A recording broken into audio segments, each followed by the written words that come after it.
আসসালামু আলাইকুম রহমতুল্লাহি ওবরকাতুহু। সম্মানিত দর্শক, বাংলাদেশে সংস্কারের নামে রীতিমতো লঙ্কাকাণ্ড ঘটে যাচ্ছে। সংস্কার শব্দটি এখন রীতিমতো গালিতে পরিণত হয়েছে। যদি সরকারের পক্ষ থেকে কেউ সংস্কারের আওয়াজ তোলেন এবং যারা এই সংস্কার কমিটিতে ছিলেন বা আছেন, তাদেরকে যদি মানুষজন দেখে, দূর থেকে দেখে, তাহলে টিটকারি করে, বিভিন্ন রকম টিটকারি করে। এটি হলো বাস্তবতা। এবং আগামী দিনে এই সংস্কার নিয়ে সরকার যত বাড়াবাড়ি করবে, ততই সরকার বিব্রত অবস্থায় পড়বে এবং যারা এই সংস্কার কমিটির হর্তাকর্তা বা হোতা, তারা আমাদের এই সমাজ দ্বারা বহিষ্কৃত হবেন, নিগৃহীত হবেন, ঠাট্টা এবং মশকরার পাত্রে পরিণত হবেন। বাংলাদেশের প্রকৃতি এবং পরিবেশ যারা বোঝেন, তারা খুব ভালো করে জানেন যে আমাদের এই সমাজটি খুবই কনজারভেটিভ, ভীষণ রকম তারা যাকে বলা হয় আদি মন মানসিকতা ধারণ করেন।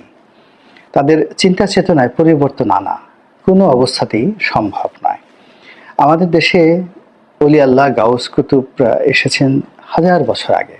হযরত শাহজালাল রহমতুল্লাহ আলাইহের জমানা থেকে যদি শুরু করেন, তাও তো প্রায় 1000 বছর হয়ে গেল।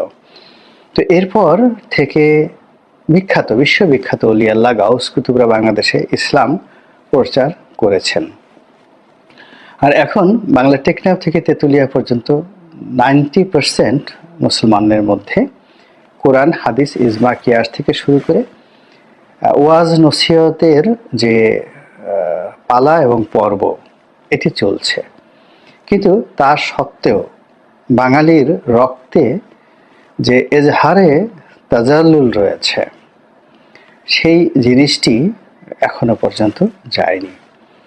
আপনি যতই এখানে ইসলামাইজেশনের চেষ্টা করেন না কেন, এখানে বাঙালির মধ্যে বাউলবাদ, তারপরে নিমাই সন্ন্যাসী বা লালনবাদ, এই জিনিসগুলো যতটা জনপ্রিয়, ঠিক অতটা জনপ্রিয় কিন্তু বা সুফিবাদ, ইসলামের যে সুফিবাদ, মাওলানা জালালউদ্দিন রুমির যে সুফিবাদ, সেই সুফিবাদ যতটা জনপ্রিয়, ততটা শরীয়তি জীবন আমাদের এই দেশের মানুষ পছন্দ করে না।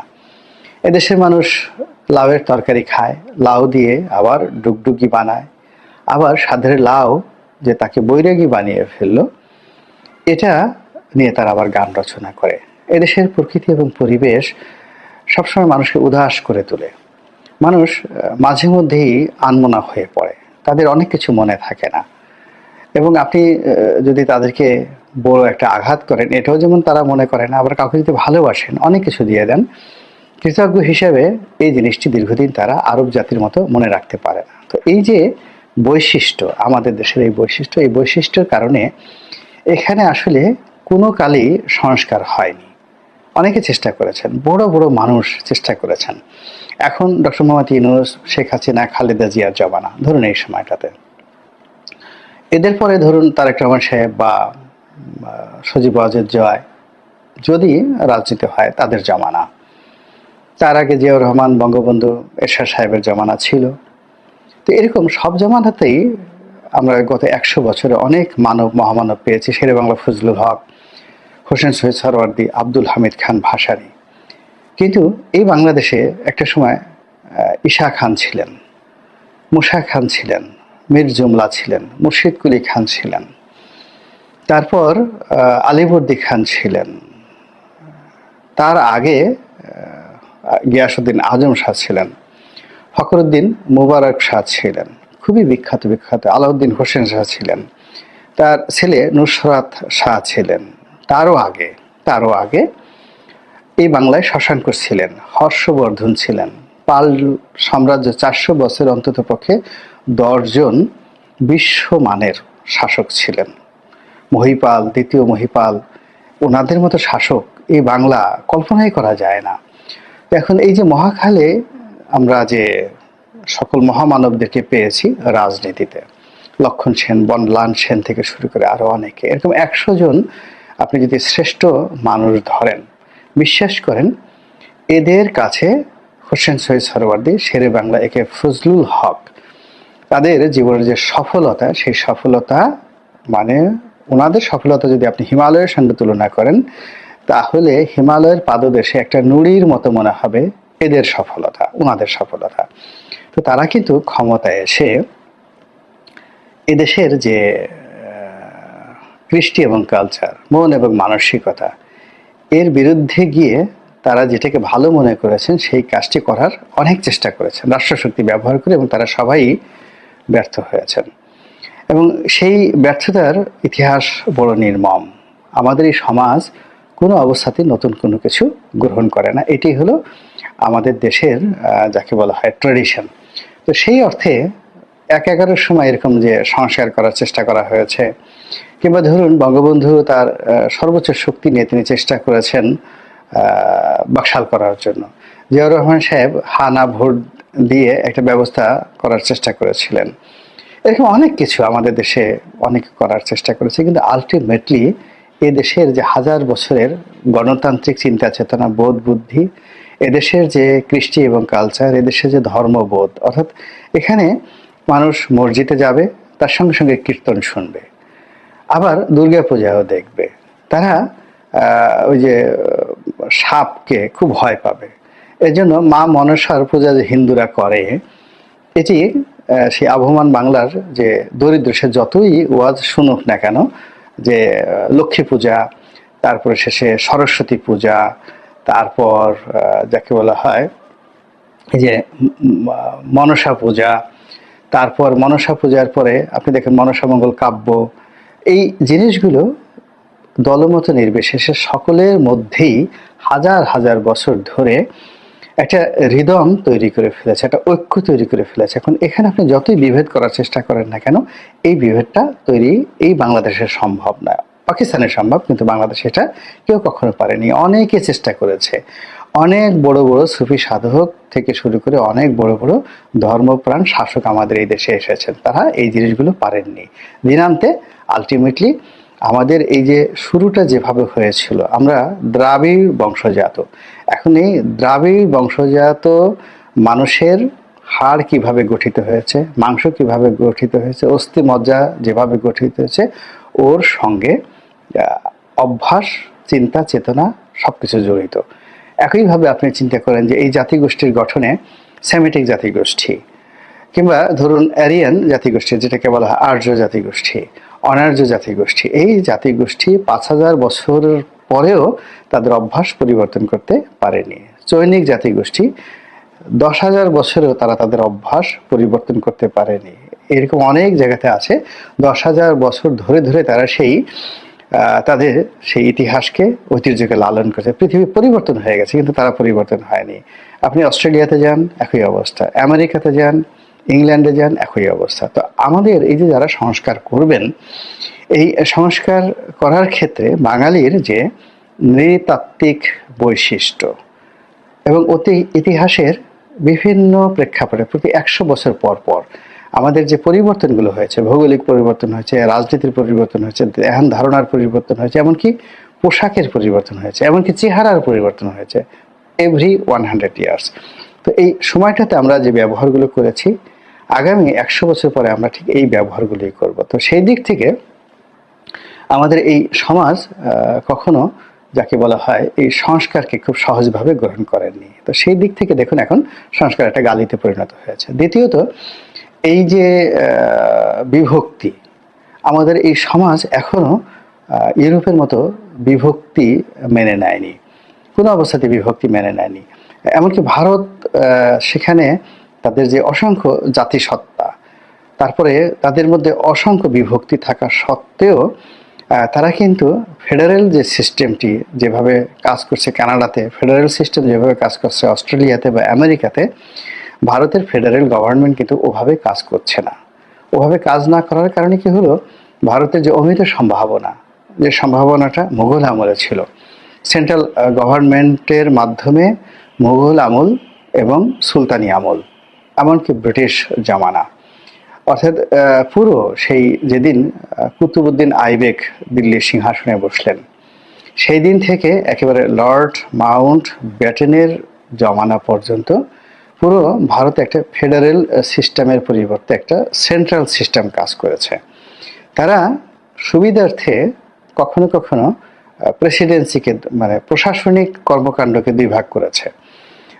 সেই প্রশাসনিক কর্মকাণ্ড কিন্তু এখনকার মতো তারা সেই প্রদেশ ওইভাবে করেনি, ওইভাবে তারা করেনি, পুরোটাই একটা সেন্ট্রাল গভর্নমেন্টের মাধ্যমে তারা চালিয়েছে। ফলে কি হলো, ভারতবর্ষ ইংরেজ আমলে যে রেভিনিউ জেনারেট করত এবং ভারতের যা কিছু ডেভেলপমেন্ট সারা দুনিয়াতে, সেটা সঙ্গীত বলেন, শিল্প বলেন, সাহিত্য বলেন, আবিষ্কার বলেন, বিজ্ঞান বলেন, এটি সেই মুসলমানদের জমানা থেকে শুরু করে আরও আগে যদি চলে যান, মুসলমানদের আগে যখন হিন্দু রাজারা রাজত্ব করতেন তখনও ভারত বিভক্ত ছিল, কিন্তু সব জায়গাতে একটা সেন্ট্রাল গভর্নমেন্ট ছিল। এবং সেই সময়ের যে ঐতিহ্য, এখন আপনি রাজস্থানে যান, তারা তাদের ঐতিহ্য রক্ষা করে। আপনি এলাহাবাদে যান, মধ্যপ্রদেশে যান, উত্তরপ্রদেশে যান, তারা তাদের সেই সেন্ট্রাল গভর্নমেন্টের ঐতিহ্য পোষণ করে। আবার মুঘলতে এখন যান, অনেক কিছু পরে গিয়ে দেখবেন আপনি দিল্লিতে মুঘলদের যে ঐতিহ্য সেটা মুছে দেওয়া যাচ্ছে না। তো আমাদের এই দেশটিতে সবসময়টি সেন্ট্রাল গভর্নমেন্ট ভালো করেছে। এখানে আমাদের ভৌগোলিক অবস্থা অলমোস্ট এভরি 50 বছরে বেশ কয়েকবার আমাদের রাজধানী পরিবর্তন হয়েছে। একটা সময় রাজধানী বাখেরগঞ্জে ছিল, তারপর সেটা চন্দ্রদ্বীপে গেছে, বরিশালের বিভিন্ন এলাকাতে হয়েছে। একসময় যে সোনারগাঁয়ে রাজধানী ছিল, বগুড়াতে রাজধানী ছিল, পুন্ড্রবর্ধনে ছিল, একসময় চাঁপাইনবাবগঞ্জে রাজধানী ছিল, অসংখ্য, মানে এখানে নারায়ণগঞ্জে রাজধানী ছিল, জঙ্গলবাড়িতে রাজধানী ছিল, ময়মনসিংহে। তো সবসময় একটা সেন্ট্রাল গভর্নমেন্ট কাজ করেছে, রাজধানী পরিবর্তন হয়েছে, অনেক কিছু হয়েছে, কিন্তু এই দেশ বা জাতিকে আসলে বিভক্ত করা যায়নি। এমনকি 12 ভূঁইয়ার সময় পুরোটা দেশ অন্তত 100টা ভাগে বিভক্ত ছিল, কিন্তু এরা একটা সেন্ট্রাল গভর্নমেন্ট তৈরি করার জন্য আবার 12 ভূঁইয়া একত্র হয়ে যাকে বলা হয় মুঘলদের বিরুদ্ধে যুদ্ধ করেছে। তো সেই ক্ষেত্রে এখন এই যে যারা সংস্কারবাদী, এই সময় সংস্কারবাদী, তারা প্রস্তাব দিয়েছে এই দেশ আবার 4টি প্রদেশে বিভক্ত করবে। তো এত একটি ছোট রাষ্ট্র, তো সেখানে 4টি প্রদেশ না করে যদি প্রশাসনিক বিকেন্দ্রীকরণটা করা হয়, প্রশাসনিক বিকেন্দ্রীকরণ খুব সহজেই ইজিলি এই জিনিসটা করা যায়। আপনি রাজধানী সরিয়ে নিতে চান, এটি অনেকেই বলবে যে ঠিক আছে আপনি রাজধানী সরিয়ে নেন, বা রাজধানীর কিছু অংশ ঢাকা থাকুক, কিছু অংশ নদীর উপরে চলে যাক, কিছু অংশ এভাবে হোক, সেন্ট্রাল ব্যাংক এখানে থাকুক, এটি সবাই কিন্তু মেনে নেবে। কিন্তু প্রদেশ হবে ভারতের মতো, আবার সেই প্রতিটি প্রদেশে একটা করে অ্যাসেম্বলি থাকবে, মানে সংসদ থাকবে, সেখানে একজন করে সেন্ট্রাল গভর্নমেন্টের গভর্নর থাকবে। রেভিনিউ আসবে কোত্থেকে? এই যে প্রদেশগুলো যে বিভক্ত করা হবে, সেখানে আলাদা সেক্রেটারিয়েট হবে, সেখানে আলাদা রাজ্য সরকার হবে, সেই রাজ্য সরকারের জন্য আলাদা ভাতা হবে। কিন্তু বরিশাল বলেন, তারপরে খুলনা বলেন, সেখানকার যে প্রদেশ হবে বা প্রাদেশিক যারা গভর্নর হবেন কিংবা প্রাদেশিক মুখ্যমন্ত্রী যারা হবেন, তারা তো তাদের ওই এলাকা চালানোর জন্য এখন যে পরিবেশ পরিস্থিতি, সেই পরিবেশ পরিস্থিতিতে তারা 20%ও তাদের রেভিনিউ তারা জেনারেট করতে পারবে না। আমাদের দেশে দেখেন পৌরসভাগুলো আমরা ভালো করতে পারছি না কেন? এর কারণ হলো আমরা রেভিনিউ জেনারেট করতে পারছি না। কিন্তু ফেডারেল সিস্টেমের একেবারে প্রধান যে বৈশিষ্ট্য, সেই বৈশিষ্ট্য হলো যে প্রতিটি রাজ্য তার নিজস্ব আয় এবং রোজগার দ্বারা নিজেদের উন্নয়ন সাধন করবেন। অল্প কিছু ক্ষেত্রে একেবারে যেগুলো SOS, সেভ আওয়ার সোল, এরকম ক্ষেত্রে তারা কেন্দ্রীয় সরকারের সাহায্য চাইবেন। এখন ধরুন আসামে গিয়ে দেখেন যে সেখানে এত দারিদ্রতা, কিংবা পশ্চিমবঙ্গের সঙ্গে আপনি মুম্বাইয়ের তুলনা করতে পারবেন না। মুম্বাই যে রেভিনিউ জেনারেট করছে বা গুজরাট যে রেভিনিউ জেনারেট করছে, সে অনুযায়ী কিন্তু সেই জায়গাটি উন্নত হচ্ছে। কিন্তু আপনি যদি উড়িষ্যাতে গিয়ে দেখবেন যে আমাদের বাংলাদেশের সবচেয়ে দরিদ্র এলাকা, তার চেয়ে সেখানে দারিদ্রতা প্রকট হয়ে পড়েছে। কিন্তু বাংলাদেশে যদি এরকম বৈষম্য হয়, অর্থাৎ ঢাকা শহরের আপনি ঢাকা বিভাগ করলেন, এখন ঢাকা বিভাগের জিডিপি বা ধরুন পার ক্যাপিটা ইনকাম হয়ে গেল $10,000, আর আপনি বরিশাল বিভাগে দেখা গেল যে পার ক্যাপিটা ইনকাম $1,000 হয়ে গিয়েছে। তো এই বিষয়গুলো সিলেট বিভাগে গিয়ে দেখবেন যে সেখানে হয়তো $6,000 হয়ে গেছে। তো এর ফলে কি হলো, একটা গৃহযুদ্ধ অনিবার্য হয়ে পড়বে এই ছোট দেশে। এখন যারা এই কাজগুলো করেছে আমি দেখলাম যে তারা সবাই বয়স্ক লোক, এবং এই বয়স্ক মানুষগুলো বেশিরভাগই আমলা ছিলেন, এবং এদের জ্ঞান এবং যে গুণাবলী এগুলো হলো প্রশাসন চালানোর ক্ষেত্রে। কিন্তু ইতিহাসকে বিশ্লেষণ করা, সেই বিশ্লেষণ করে একটা জাতির সত্তাকে বিশ্লেষণ করা, জাতির আশা আকাঙ্ক্ষা তুলে ধরার মতো যে ধীর শক্তি এই সংস্কার কমিটির কোনো লোকের আছে আমার মনে হয় না। এমনকি মোহিত সাহেব, এই যে উনি সচিব ছিলেন, এনবিআর চেয়ারম্যান ছিলেন, বেশ বয়স্ক মানুষ এবং খুবই মেধাবী একজন মানুষ, কিন্তু যে বিষয়টা নিয়ে তিনি করেছেন সেই বিষয়ে আমার কাছে মনে হচ্ছে না তার কথাবার্তায় বা তার আচরণে তার এই বিষয়ে, এরকম একটা বিষয় সংস্কার করার মতো যথেষ্ট জ্ঞান এবং গরিমা আছে। ফলে কি হলো, ডক্টর মোহাম্মদ ইউনূস সরকার ক্ষমতা আসার পর কাজের কাজ কিছুই তিনি করতে পারেননি। অকাজের অনেকগুলো উইংস তিনি আলটিমেটলি খুলে ফেলেছেন, আর তার যে কর্মকাণ্ড তার